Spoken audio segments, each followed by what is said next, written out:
Good morning 10th class. हम इतिहास का अध्याय 1 पढ़ रहे हैं, यूरोप में राष्ट्रवाद का उदय। बच्चों, 18वीं सदी में यूरोप का राजनीतिक परिदृश्य वर्तमान से बिल्कुल भिन्न था। उस समय राष्ट्र अपने आधुनिक रूप में नहीं थे। 18वीं सदी में फ्रांस के शासक लुई 16 के विरुद्ध क्रांति ने राष्ट्रवाद को प्रथम अभिव्यक्ति दी, जो पूरे यूरोप में फैल गई। इसके फलस्वरूप विभिन्न भूभागों को एकीकृत किया गया, राष्ट्रों का निर्माण हुआ जिसमें बहुत सारे युद्ध, क्रांतियाँ, वैचारिक संघर्ष व राजनीतिक टकराव हुए। इस पाठ के भाग 1 में आपने 1789 ईस्वी की क्रांति व नेपोलियन द्वारा अन्य यूरोपीय निरंकुश राजतंत्रों का अंत व प्रशासनिक सुधारों के बारे में पढ़ा, जिसे हम नेपोलियन संहिता के नाम से जानते हैं। फिर नेपोलियन संहिता का क्या प्रभाव हुआ। आज स्टूडेंट्स, आज के इस चैप्टर में हम भाग 2 में हम पढ़ेंगे यूरोप में राष्ट्रवाद का निर्माण किस प्रकार हुआ। 18वीं सदी में यूरोप राजशाहियों, डचियों और कैंटनों में बटा था, जो निरंकुश राजतंत्रों के अधीन थे। वे अपने को किसी सामूहिक पहचान व समान संस्कृति का हिस्सा नहीं मानते थे, अपितु वे भिन्न भिन्न भाषाएं बोलते थे व विभिन्न जातीय समूहों में बटे हुए थे। जैसा मैंने अभी आप लोगों को बताया कि राष्ट्र का कोई अस्तित्व उस समय नहीं था। उदाहरण के तौर पर ऑस्ट्रिया हंगरी पर शासन करने वाला हैब्सबर्ग साम्राज्य कई अलग अलग क्षेत्रों व जनसमूहों को जोड़कर बना था, जिसमें एल्प्स के टिरोल, ऑस्ट्रिया और सुडेटनलैंड जैसे इलाकों के साथ साथ बोहेमिया भी शामिल था।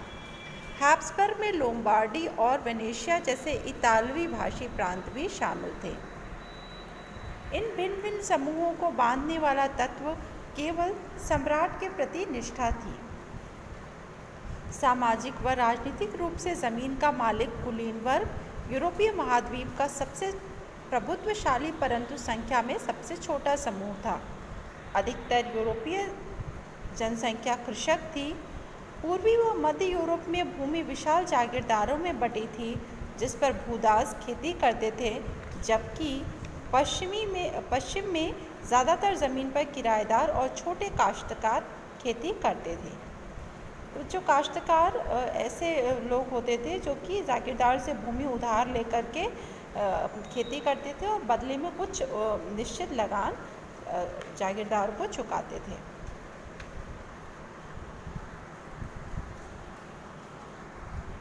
पश्चिमी व मध्य यूरोप के हिस्सों में औद्योगिक उत्पादन व व्यापार में वृद्धि से शहरों का विकास हुआ और वाणिज्यिक वर्गों का उदय हुआ, जिन्हें मध्य वर्ग कहा गया।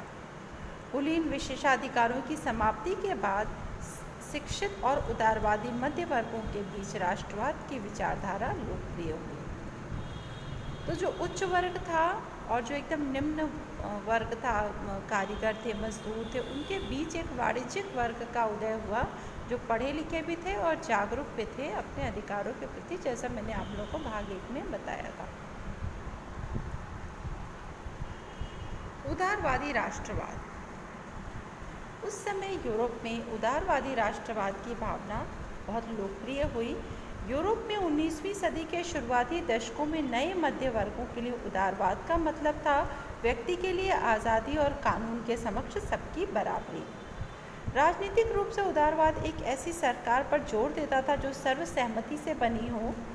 फ्रांसीसी क्रांति के बाद से उदारवाद निरंकुश शासक व पादरी वर्ग के विशेषाधिकारों की समाप्ति तथा संवैधानिक व संसदीय प्रतिनिधि सरकार का पक्षधर था। आर्थिक क्षेत्र में उदारवाद बाजारों की मुक्ति और चीज़ों व पूंजी के आवागमन पर राज्य द्वारा लगाए गए नियंत्रणों को खत्म करने के पक्ष में था।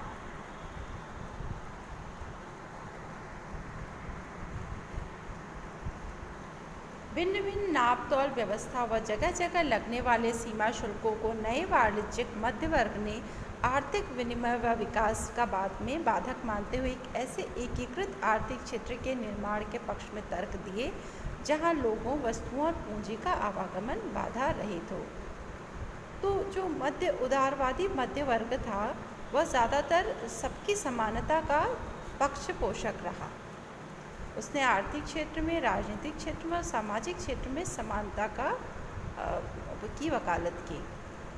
1834 में प्रशा की पहल पर एक शुल्क संघ जोल्बराइन स्थापित किया गया, जिसने सभी शुल्क अवरोधों को समाप्त कर मुद्राओं की संख्या 2 कर दी, जो पहले 30 से भी अधिक थी।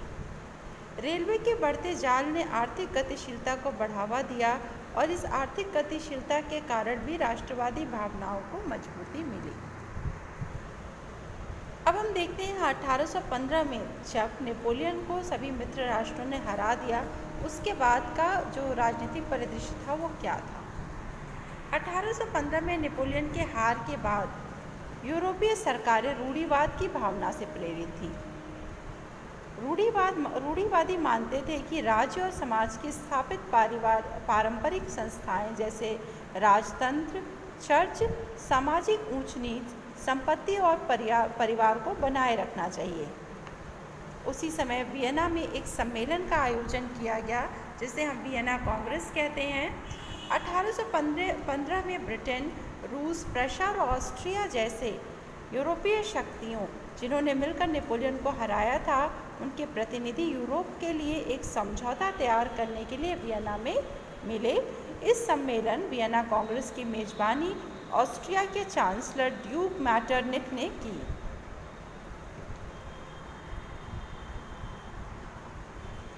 इस सम्मेलन में नेपोलियाई युद्धों के दौरान किए गए बदलावों को ख़त्म करने का निर्णय लिया गया। यानी आप लोगों ने चैप्टर 1 में जो नेपोलियन संहिता में प्रशासनिक सुधारों के बारे में पढ़ा था, उन प्रशासनिक सुधारों को वियना कांग्रेस में ये डिसाइड किया गया कि उन प्रशासनिक सुधारों को ख़त्म कर दिया जाएगा। फ्रांस में बूर्बो वंश की सत्ता बहाल कर दी गई व नेपोलियन द्वारा जीते गए प्रदेशों को फ्रांस से छीन लिया गया। फ्रांस की सीमाओं के भविष्य में विस्तार की संभावनाओं को समाप्त कर दिया गया। उन सभी राजतंत्रों को बहाल कर दिया गया जिन्हें नेपोलियन ने बर्खास्त कर दिया था, परंतु नेपोलियन ने 39 राज्यों का जो जर्मन महासंघ स्थापित किया था उसे बरकरार रखा गया। 1815 में स्थापित रूढ़िवादी शासन व्यवस्था निरंकुश साबित हुई। उन्होंने सेंसरशिप के नियम बनाए, जिसका उद्देश्य फ्रांसीसी क्रांति से जुड़े स्वतंत्रता व मुक्ति के विचारों पर नियंत्रण करना था। उदारवादी राष्ट्रवादियों ने प्रेस की आज़ादी को मुद्दा बनाकर रूढ़िवादी व्यवस्था का विद्रोह किया। यानी जो 1815 में रूढ़िवादी शासन व्यवस्था स्थापित की गई, वह रूढ़िवादी शासन व्यवस्था भी क्या थी? निरंकुश थी। वह भी आम जनता के स्वतंत्रता के विचारों के पक्ष में नहीं थी।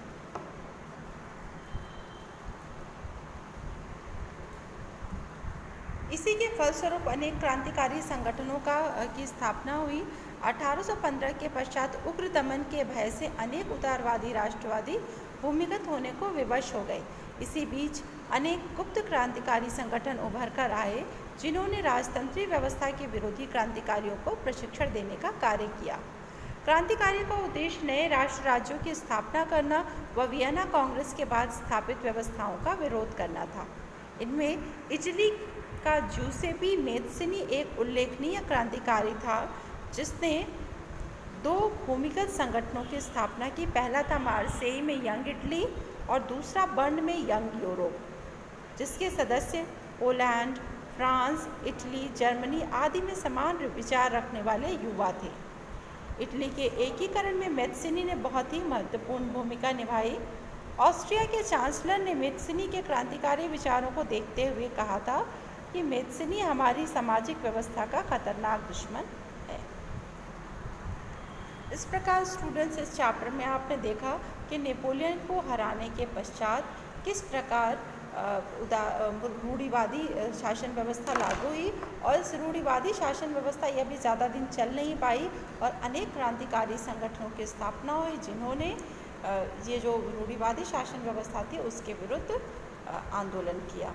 तो बच्चों, आज के लिए इतना ही। अब नेक्स्ट पार्ट 3 में आप उसके आगे की घटनाओं का अध्ययन करेंगे। धन्यवाद।